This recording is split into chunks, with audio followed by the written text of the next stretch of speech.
Le soleil de l'après-midi projetait des angles aigus sur le parking de Home Depot tandis qu'Harry Boone chargeait le dernier sac de paillis dans la benne de son camion. 8 années d'enseignement de la biologie au lycée lui avaient appris la patience. Mais 38 ans de vie lui avaient appris à remarquer les détails. Aujourd'hui, quelque chose clochait. « Papa, j'ai besoin d'aller aux toilettes », dit Liam en tirant Harry par la manche. Harry baissa les yeux vers son fils de 8 ans.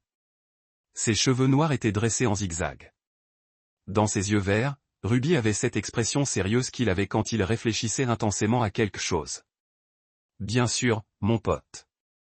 Trouvons un. » Ils traversèrent le parking en direction du centre commercial voisin. L'entraînement militaire d'Harry ne le quittait jamais complètement. Il scrutait les visages, notait les sorties, cataloguait les menaces potentielles, de vieilles habitudes de son temps comme médecin militaire en Afghanistan. Des compétences qu'on ne désapprend jamais. Les toilettes étaient cachées derrière un café. Alors qu'ils approchaient, Liam s'arrêta brusquement. « Papa. » Sa voix était à peine un murmure. « Qu'est-ce que c'est ?» Liam désigna les toilettes individuelles. La porte était fermée, mais en dessous, Harry pouvait voir 2 paires de pieds. L'une portait des talons noirs familiers. Les talons de Ruby. L'autre appartenait à un homme en bottes de travail qui glaça le sang de Harry. Il connaissait ses bottes. Colt Marin était propriétaire de la brasserie artisanale du centre-ville. Harry l'avait rencontré lors de collecte de fonds pour l'école. Lui serrant la main, il lui offrit des bières.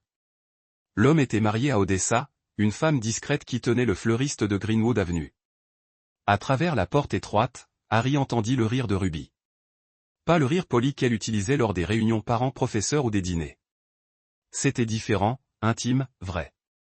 Liam leva vers Harry ses yeux verts sérieux. « Je les ai déjà vus, papa. » Harry s'agenouilla à la hauteur de son fils. Sa main était ferme, mais quelque chose se brisait intérieurement. Au parquet à l'épicerie, il se tenait la main. Le monde bascula. Harry avait été déployé dans des zones de guerre, avait tenu des soldats mourants dans ses bras, avait affronté les tirs ennemis. Mais à cet instant, accroupi dans le couloir des toilettes d'un centre commercial avec son fils de 8 ans, il eut l'impression que le sol s'était ouvert sous ses pieds, qu'il se releva lentement. Son esprit changea de mode. La même clarté froide qu'il avait maintenue en vie outre-mer. Il n'était plus Harry le professeur, ni Harry le mari. Il était Harry le soldat. Et les soldats ne paniquaient pas. Ils collectaient des informations. « Liam, on va attendre dans le camion. » « D'accord. » Ils retraversèrent le parking en silence. Le téléphone d'Harry vibra, un SMS de Ruby. En retard, coincé dans une réunion client. Commence le dîner sans moi.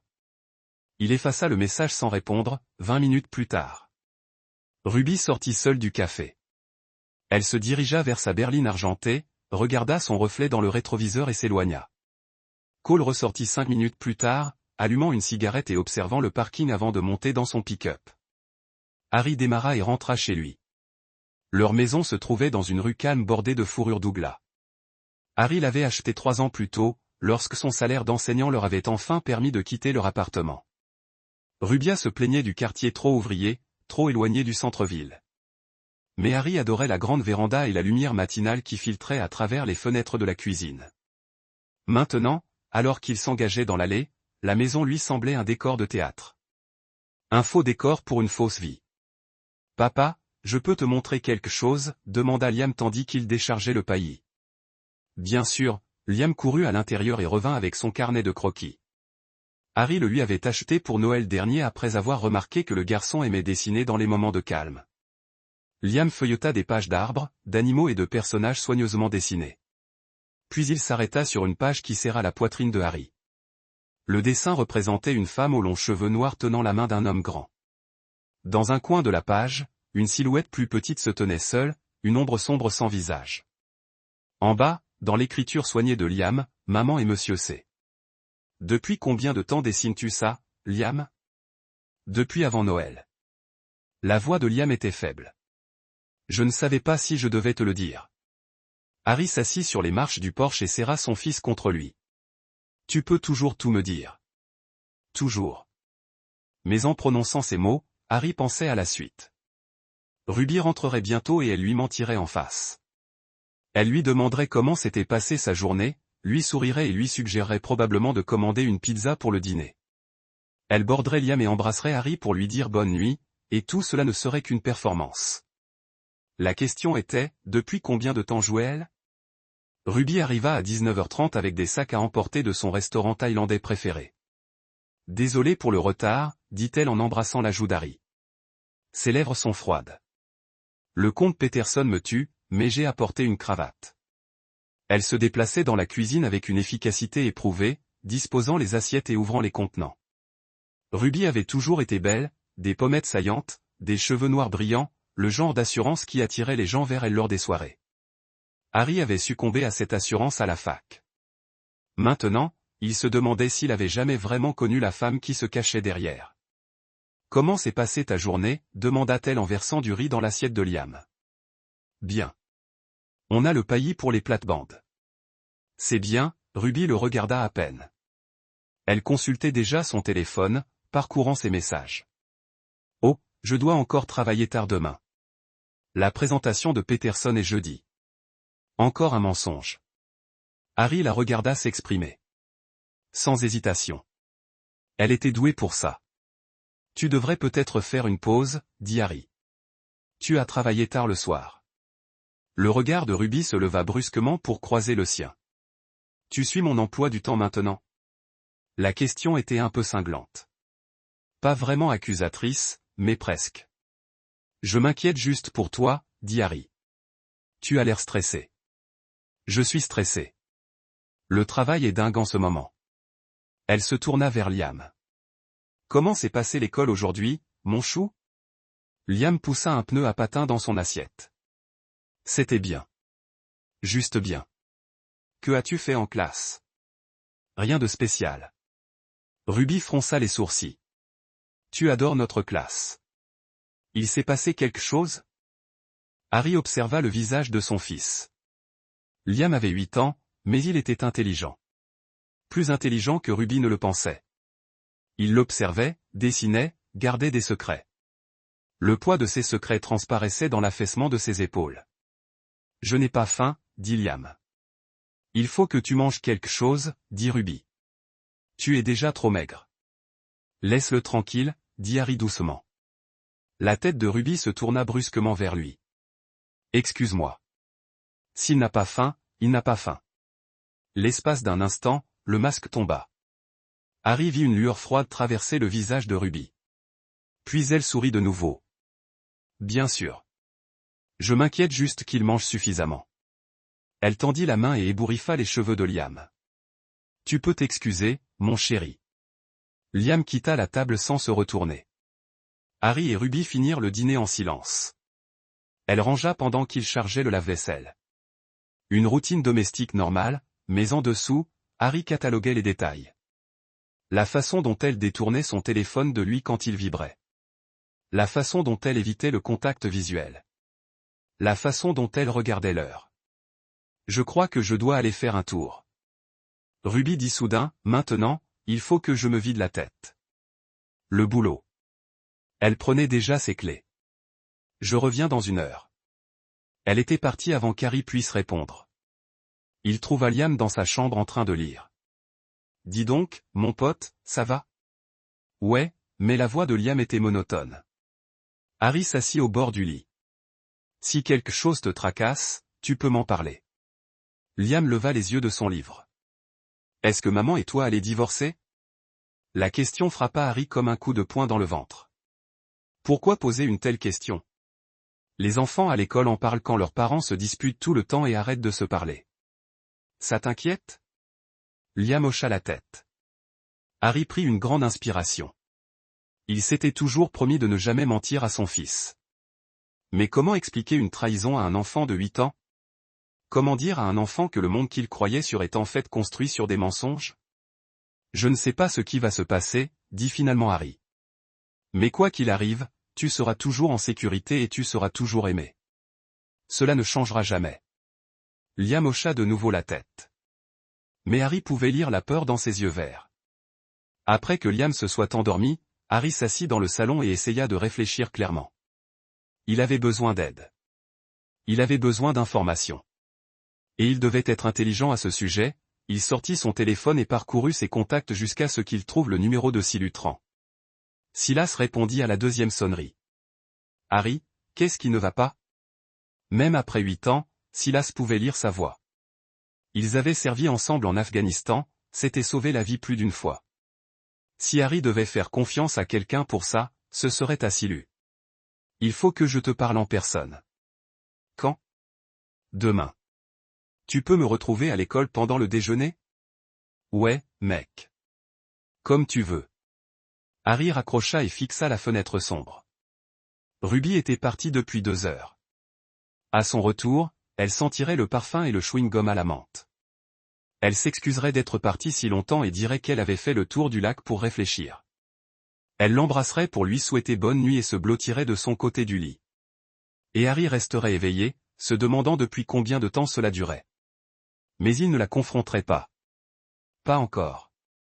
Parce qu'Harry avait appris quelque chose à l'armée qui lui avait été utile comme professeur et qui lui serait encore plus utile maintenant. La patience était une arme. Et celui qui rassemblait le plus d'informations avant d'agir était généralement celui qui gagnait. Le lendemain, Harry donnait ses cours en mode pilote automatique. Des étudiants en biologie de niveau avancé disséquaient des fœtus de porc pendant qu'il expliquait les systèmes circulatoires et répondait à des questions sur l'examen à venir. Mais son esprit était ailleurs, explorant les possibilités et les projets du déjeuner. Il trouva Silas qui l'attendait près des gradins de football américain. Son ancien camarade de l'armée avait toujours la même apparence, grand, mince, buriné par des années passées à guider des parties de chasse dans les cascades. Silas ne s'était jamais marié, ne s'était jamais installé au sens traditionnel du terme. Il vivait dans une cabane à l'extérieur de la ville et gagnait sa vie en enseignant aux citadins comment survivre en pleine nature. « Tu as une mine d'enfer » dit Silas en guise de salut. J'en avais envie aussi.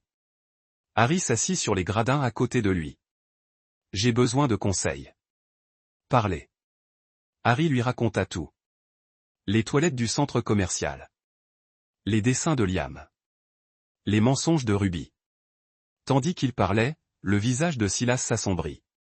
Depuis combien de temps penses-tu que ça dure demanda Silas quand Harry eut fini. Je ne sais pas, des mois, peut-être plus. Que veux-tu faire? Je ne sais pas non plus, mais j'ai besoin de connaître la vérité d'abord. Tout ça? Silu resta silencieux un instant. Tu te souviens de Jav Miles?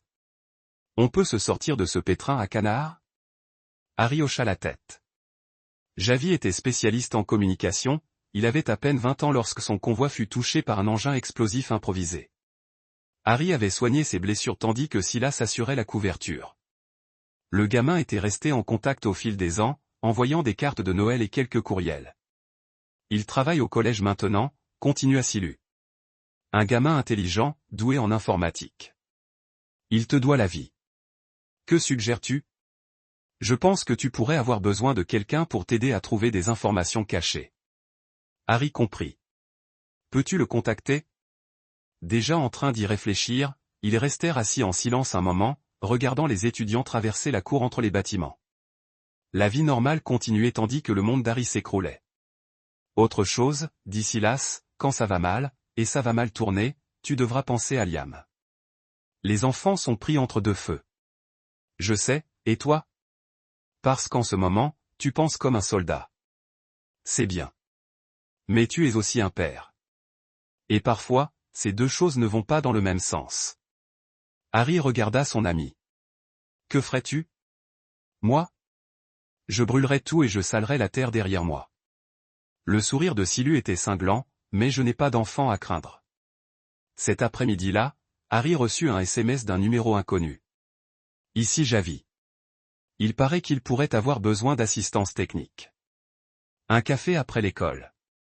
Ils se sont rencontrés dans un petit café du centre-ville, loin des écoles, où ils auraient pu être reconnus.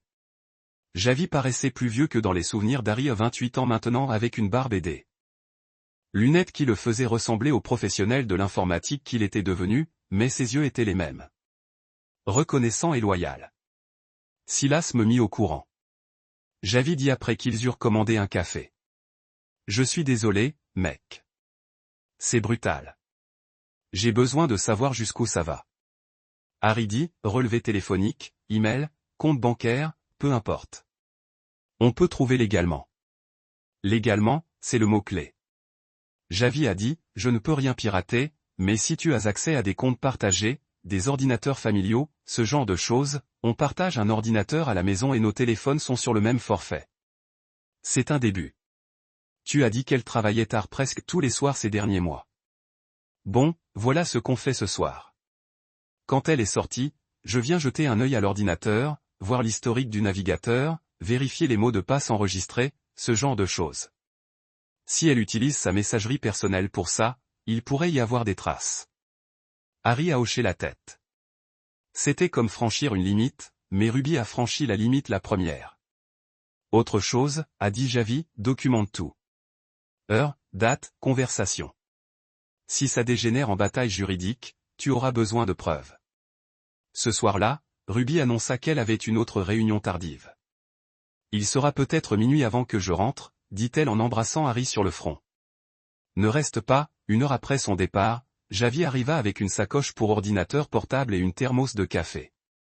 Montre-moi l'ordinateur, dit-il. Harry le conduisit au petit bureau à domicile où ils partageaient leur ordinateur de bureau. Ruby l'utilisait plus que lui pour le travail, affirma-t-elle. Harry se demandait maintenant quel genre de travail exigeait autant d'intimité. Javi s'assit et commença à taper. Je ne m'introduis dans rien, expliqua-t-il en travaillant. Je regarde juste ce qui est déjà là. Historique du navigateur, données en cache, mots de passe enregistrés. Si elle prenait soin de ne pas supprimer des choses, on ne trouverait peut-être pas grand-chose. Mais Ruby n'avait pas fait attention. En moins de 20 minutes, Javi avait trouvé un compte Gmail dont Harry ignorait l'existence. Regarde ça, dit Javi en désignant l'écran. Le compte de messagerie était lié au téléphone de Ruby avec une connexion automatique. Synchronisation activée. Le nom du compte était le nom de jeune fille et l'année de naissance de notre Dorcy 73 Ruby. Harry ne l'avait jamais vue auparavant. Elle a désactivé l'authentification à 2 facteurs et le mot de passe est enregistré dans le navigateur. Javi a dit, tu veux y jeter un œil. Harry avait la bouche sèche. Oui. La boîte de réception contenait des dizaines de mails envoyés et reçus à une adresse qui lui fit serrer les poings. coldbruise99@gmail.com. Dois-je en ouvrir un, demanda Javi. Fais-le. Le premier email datait d'il y a 3 semaines. Ruby, la nuit dernière a été incroyable. Je n'arrête pas de penser à ce que tu as dit sur l'avenir. Es-tu vraiment sérieuse à propos de le quitter? Réponse de Cole Truby. Plus sérieuse que tu ne le penses. Mais je dois être intelligente. Harry n'est pas stupide et je dois m'assurer d'obtenir ce que je veux du divorce. La garde exclusive, la maison, la pension alimentaire. Il ne se battra pas s'il pense être le problème. J'ai hâte de te voir jeudi. Au même endroit. Notre Harry s'est senti mal. Continue. En route. Jav ouvrit un autre email. Celui-ci datait d'il y a une semaine. Colt, le plan fonctionne. Je propose une thérapie à Harry. Je sème la zizanie autour de ses problèmes de colère et de son instabilité. Encore quelques mois et j'aurai un dossier pour le déclarer inapte. L'audience pour la garde sera un succès. Crois-moi, il est lent. Il n'a aucune idée de ce qui va arriver, c'est Jésus, chuchota Javi. Mais Harry réfléchissait déjà. Imprime ça. Tout. Tandis que l'imprimante ronronnait dans un coin, Javi continua de parcourir le compte. Harry, il y a autre chose ici. Des relevés bancaires. Des documents financiers. Quel genre de documents financiers? On dirait qu'elle a de l'argent dont tu ignores l'existence. Une sorte de fonds fiduciaire. Il y a des relevés de transfert remontant à 2 ans. Des sommes importantes. Harry se pencha par-dessus l'épaule de Jav pour regarder l'écran. Les documents montraient des transferts réguliers de quelque chose appelé le fonds fiduciaire familial d'Orsay, $3000 par mois depuis 24 mois. De l'argent qui n'avait jamais figuré sur leur déclaration de revenus conjointe. De l'argent. Ruby n'en avait jamais parlé. C'est de la fraude, dit doucement Javi. Fraude fiscale, au minimum. Peut-être aussi une fraude électronique, selon la façon dont elle la dissimulait.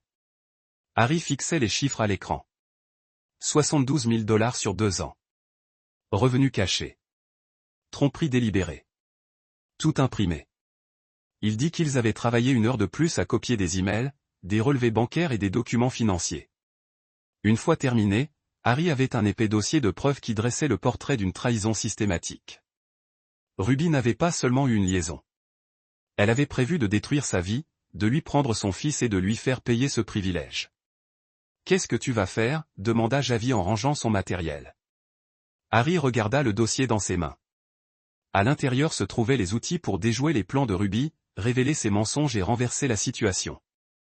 Mais l'avertissement de Silas résonna dans son esprit. Parfois, être soldat et être père ne vont pas dans le même sens.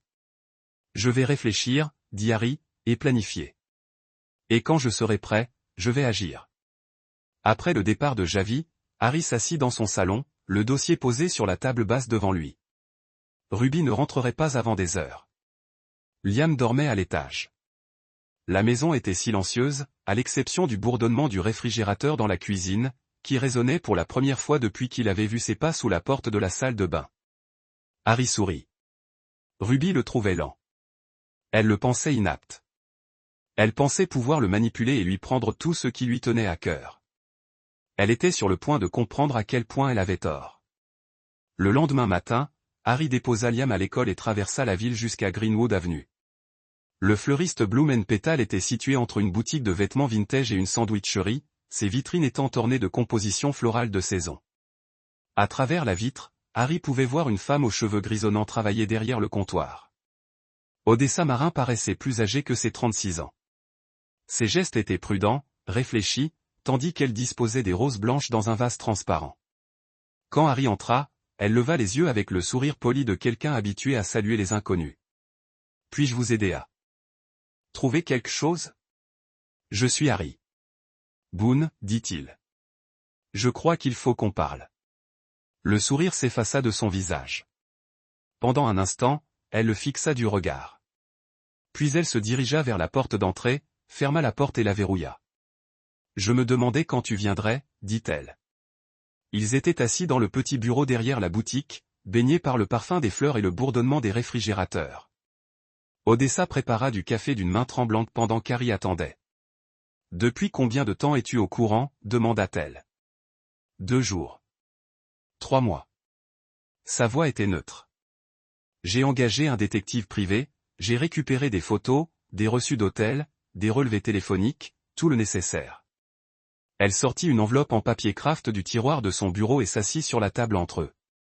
Harry l'ouvrit et se retrouva face à des photos de surveillance de Ruby et Colt, s'embrassant sur le parking d'un restaurant, entrant dans une chambre de motel, marchant main dans la main dans un parc. « Pourquoi ne les as-tu pas confrontés » demanda Harry. « Parce que j'ai 2 enfants, » répondit Odessa. « Et parce que Cole m'emmènerait au tribunal pour essayer de me faire croire que je suis instable.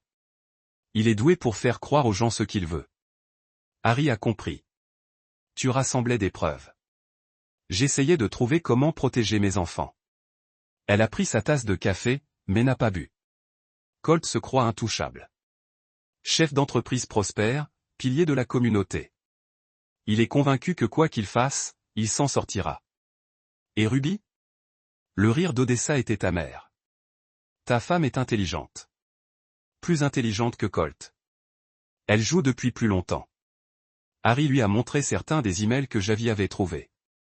Odessa les a lus avec une colère grandissante.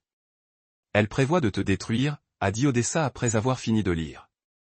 Je sais, mais elle a fait des erreurs, laissé des traces, et maintenant j'ai des preuves. Ils ont passé l'heure suivante à échanger des informations. Odessa avait des dates, des heures, des lieux. Elle avait des enregistrements audio de Colt parlant de son projet de la quitter. La situation avec Harry s'est résolue. Elle avait des relevés financiers montrant des dépenses inexpliquées, des chambres d'hôtel, des dépenses coûteuses. Dîner, cadeaux. Il y a autre chose. Odessa dit, ta femme n'est pas la seule femme que Colt fréquente. Harry leva les yeux des photos. Quoi ? Le détective privé a trouvé des preuves d'au moins 2 autres liaisons au cours de l'année écoulée. Colt a un schéma. Il cible les femmes mariées, leur promet une nouvelle vie, puis passe à autre chose quand les choses se compliquent. Ruby est-elle au courant ? J'en doute. Elle se croit spéciale. Harry ressentit une satisfaction sombre. Le grand plan de Ruby reposait sur des mensonges, comme tout le reste dans sa vie. « Que veux-tu faire à ce sujet ?» demanda-t-il. Odessa resta silencieuse un long moment. « Je veux qu'ils les paient tous les deux. Je veux que toute la ville sache ce qu'ils sont vraiment. Cela pourrait être arrangé. » Cet après-midi-là, la voisine de Harry, Lane Krill, l'attendait sur son porche à son retour de l'école. C'était une mère divorcée de 2 enfants, une infirmière qui travaillait de nuit à l'hôpital. Harry la connaissait suffisamment pour lui faire signe de la main lorsqu'ils se croisaient dans la rue, mais ils ne s'étaient jamais vraiment parlé. « J'espère, ça ne te dérange pas que je passe, » dit-elle tandis qu'Harry sortait de son camion. « J'ai quelque chose à te dire. »« Bien sûr. » Entrez. Lane était nerveuse, jouant avec ses clés de voiture alors qu'ils étaient assis dans le salon d'Harry. « C'est gênant, dit-elle. Mais je pense que tu dois savoir ce qu'il en est de ta femme et des hommes qui lui rendent visite. » Harry garda une expression neutre. « Les hommes, je travaille de nuit, donc je suis généralement éveillé quand le reste du quartier dort. J'ai vu des voitures dans ton allée alors que ton camion n'était pas là. Des voitures différentes, des hommes différents. Toujours tard le soir. Ça dure depuis combien de temps? Des mois, peut-être plus. Je m'occupe de mes affaires parce que, eh bien, le mariage est compliqué. Mais ensuite, je l'ai vu avec ton petit garçon. » Le sang d'Harry s'est glacé. « Et Liam ? Le mois dernier, je rentrais du travail vers 7 heures du matin. J'ai vu Ruby dans ton jardin avec Liam. Elle était en colère à propos de quelque chose, elle lui criait dessus. Puis elle, la voix de Lan s'est éteinte. Puis elle, quoi? Elle l'a giflé violemment et lui a dit de ne rien dire à son père. » Les poings d'Harry se sont serrés. Point. Tu es sûr? Certain. J'ai failli appeler la police, mais elle m'a vu le regarder et l'a emmené à l'intérieur. Depuis, ça me rend malade. Pourquoi ne m'as-tu pas prévenu plus tôt? Lane avait l'air malheureux. Je ne savais pas comment, et je n'étais pas sûr que tu me crois. Mais quand je t'ai vu avec ces dossiers ce matin en train de parler à l'informaticien qui est passé hier soir, Harry a réalisé que son voisin l'observait aussi attentivement qu'il avait surveillé Ruby. Je te crois, a-t-il dit. Et je te suis reconnaissant de me l'avoir dit. Après le départ de Lane, Harry est monté voir Liam. Son fils était dans sa chambre en train de faire ses devoirs. Harry s'est assis sur le lit à côté de lui. Comment vas-tu, mon pote? D'accord. Mais Liam n'a pas levé les yeux de sa feuille de maths. Maman t'a-t-elle fâché ces derniers temps? À propos de quoi que ce soit. Le crayon de Liam s'est arrêté de bouger. Pourquoi? Juste pour vérifier. Tu sais que tu peux me parler si quelque chose te tracasse, n'est-ce pas? Liam a hoché la tête, mais Harry pouvait voir la tension dans ses petites épaules. Son fils cachait des secrets, protégeant des gens qui ne méritaient pas d'être protégés. Ce soir-là, après que Ruby soit rentrée à la maison avec une autre histoire de travail tardif, Harry a installé un enregistreur numérique dans la chambre de Liam. Il l'a caché derrière une pile de livres sur l'étagère d'un garçon, à l'abri des regards, mais il capterait toutes les conversations qu'il était en train de monter. Morceau par morceau, document par document, chaque preuve aggravait sa colère. 2 jours plus tard, l'enregistreur a porté ses fruits. Harry a écouté le fichier audio sur son ordinateur portable pendant que Ruby prenait sa douche. Sa voix était claire. Je t'avais dit de ne pas faire ces dessins stupides. Et si quelqu'un les voyait? Mais j'aime dessiner. La voix de Liam était faible, effrayée. Je me fiche de ce que tu aimes. Si ton père découvre pour Monsieur C, ça va tout gâcher. Tu veux que maman parte pour toujours? Non. Alors arrête de faire l'idiot. Et si tu racontes cette conversation à ton père, je le saurai et tu le regretteras. Harry, arrête l'enregistrement. C'est. Main tremblait de rage. Ruby n'était pas juste, elle le trahissait. Elle maltraitait émotionnellement leur fils, usant de menaces et de manipulations pour faire taire une fillette de 8 ans sur ses crimes. Il fit des copies du fichier audio et l'ajouta à sa collection grandissante de preuves. Puis il passa un appel téléphonique.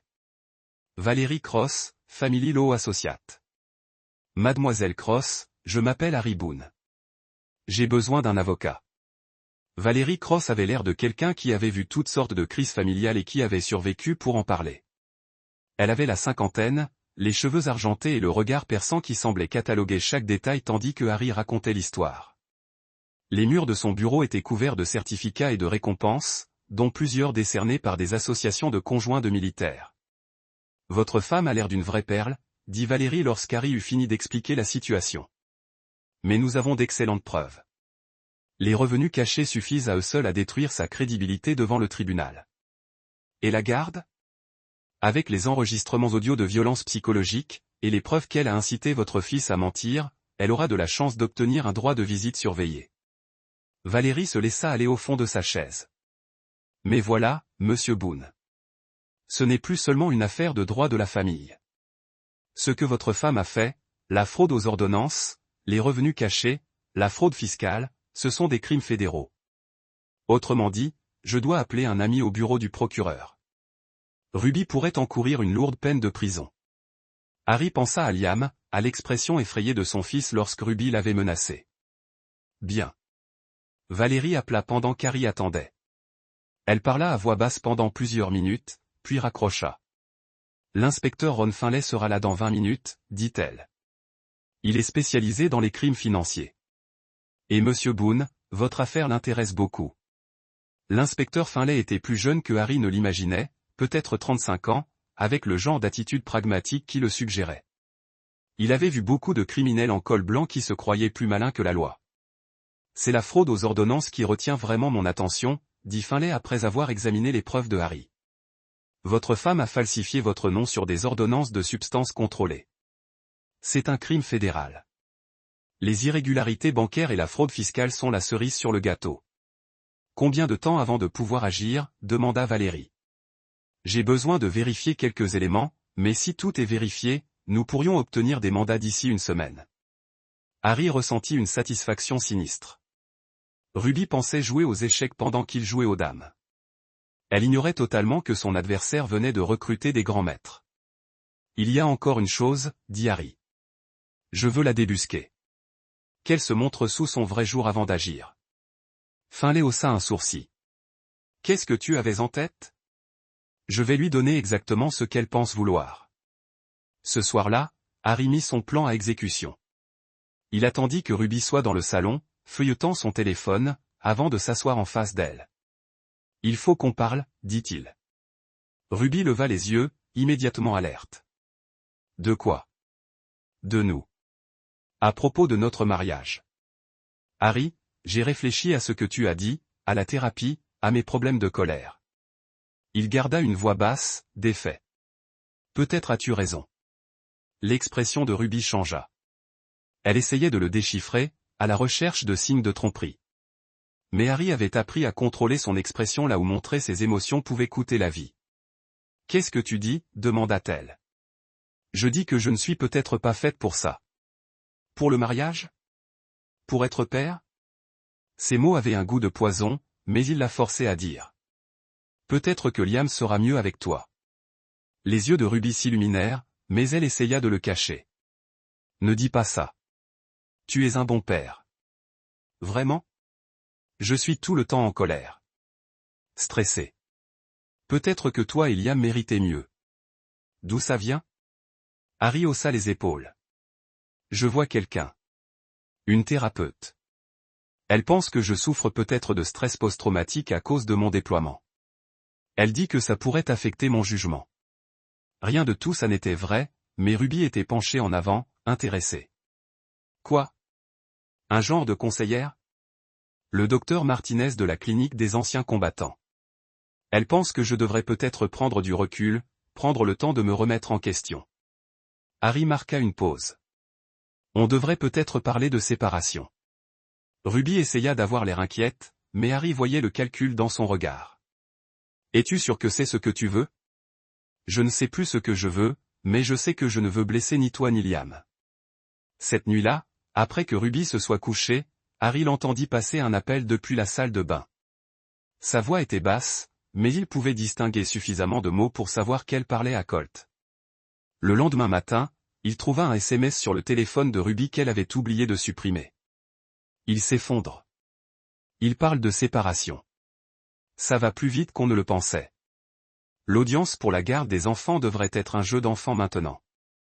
Ruby avait mordu à l'hameçon. Maintenant, elle courait vers un piège qu'elle ne voyait pas. Harry sourit en effaçant le SMS et en remettant le téléphone de Ruby là où il l'avait trouvé. Aux échecs, les victoires les plus satisfaisantes étaient celles où l'adversaire pensait avoir raison. Jusqu'au moment où tu as dit échec et mat. L'audience pour la garde des enfants était prévue un jeudi matin, début mai. Harry arriva au tribunal, vêtu de son plus beau costume et portant une mallette contenant 2 années de mensonges de Ruby. À côté de lui, Valérie Cross ressemblait à une femme se préparant à la guerre. Souvenez-vous, dit-elle en montant les marches du tribunal, laissez Ruby parler. Qu'elle se pende avec ses propres mots.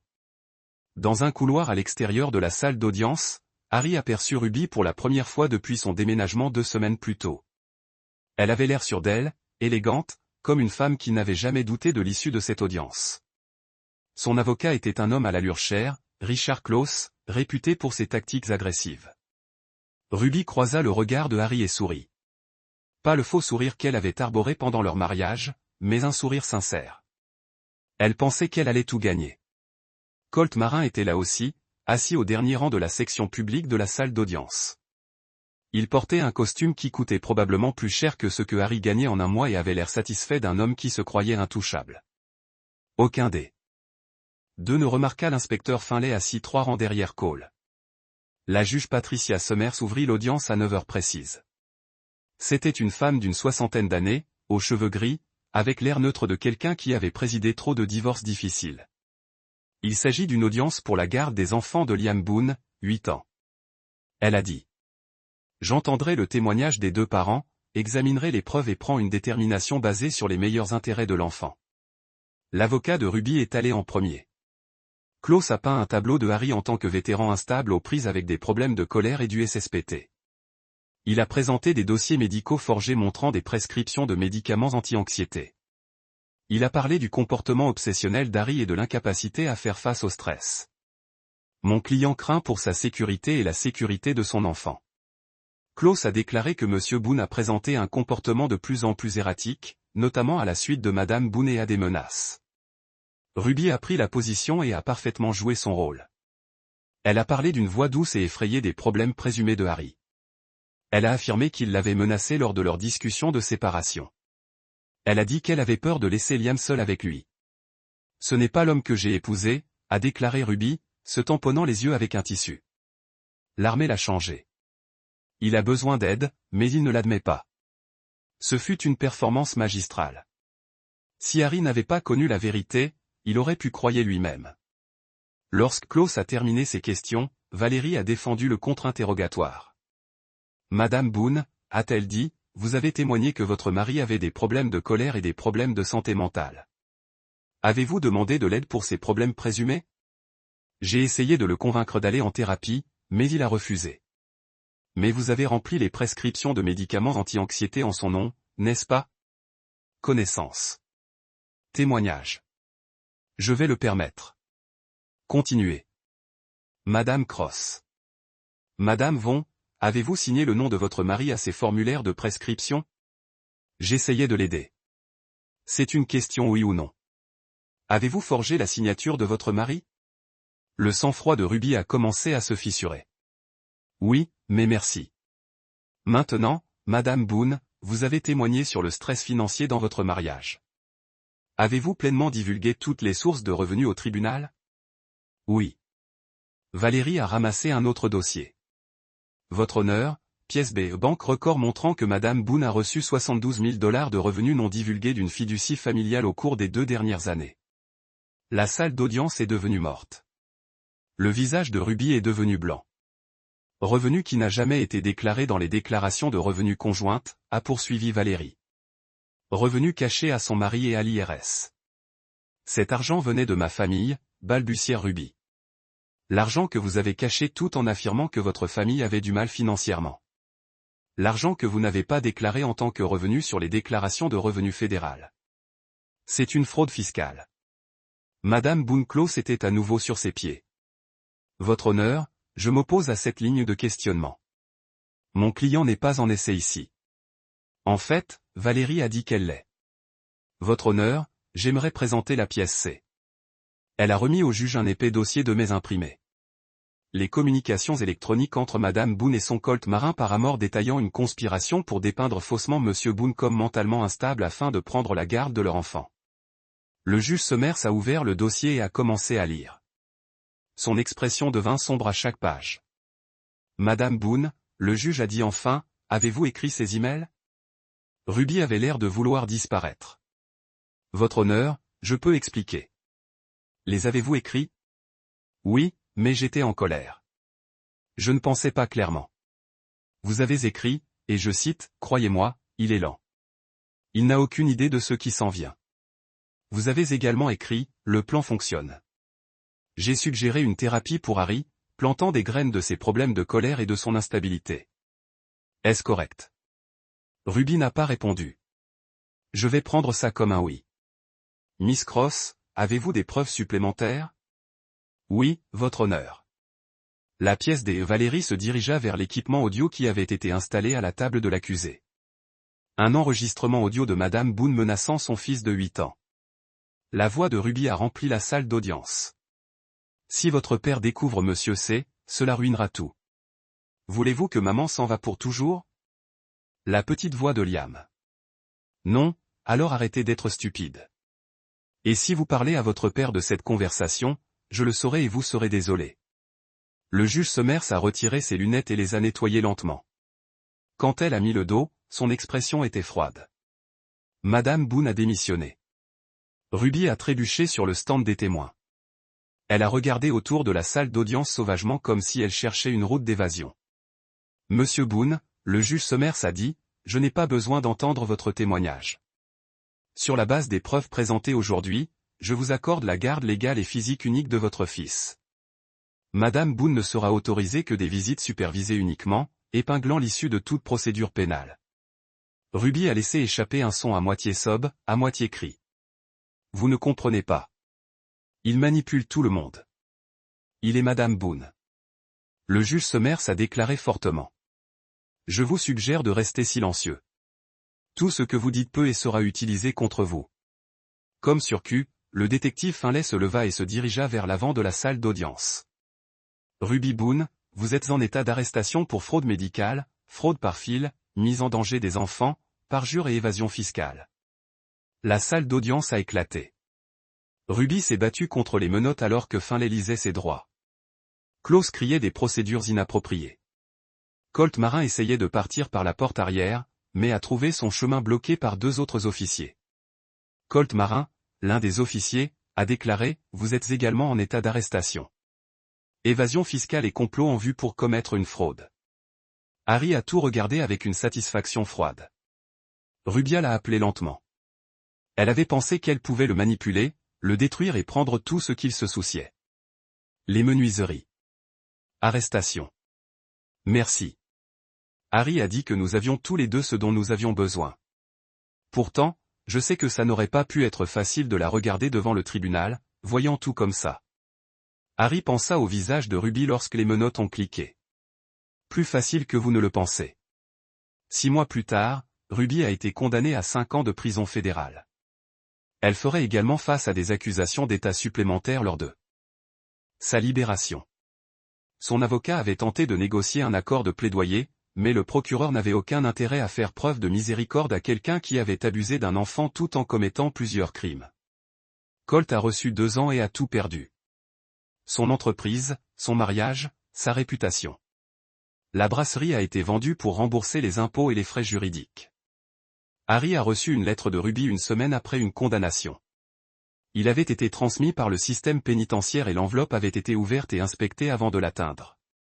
Harry, je sais que tu ne me pardonneras jamais. Je sais que j'ai tout ruiné, mais je veux que vous sachiez que je suis désolé. Liam me manque tous les jours. Je rêve de lui. Je ferai n'importe quoi pour reprendre ce que j'ai fait. S'il vous plaît, dites-lui que je l'aime. S'il vous plaît, ne le laissez pas oublier que je suis sa mère, que je sais que je ne le mérite pas, mais si vous pouviez le trouver dans votre cœur de me pardonner. Ruby Harry a lu la lettre 2 fois, puis s'est dirigé vers la cheminée dans son salon. Liam était à l'étage faisant ses devoirs.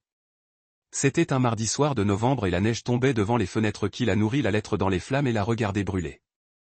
Pas dans cette vie, dit-il tranquillement. Un an après les arrestations, Harry et Liam sont entrés dans les montagnes Cascades avec Silas. Ils ont fait une randonnée dans un lac entouré de fourrures de douglas et de sommets de granit où l'eau était si claire que vous pouviez voir la truite nager à 30 pieds.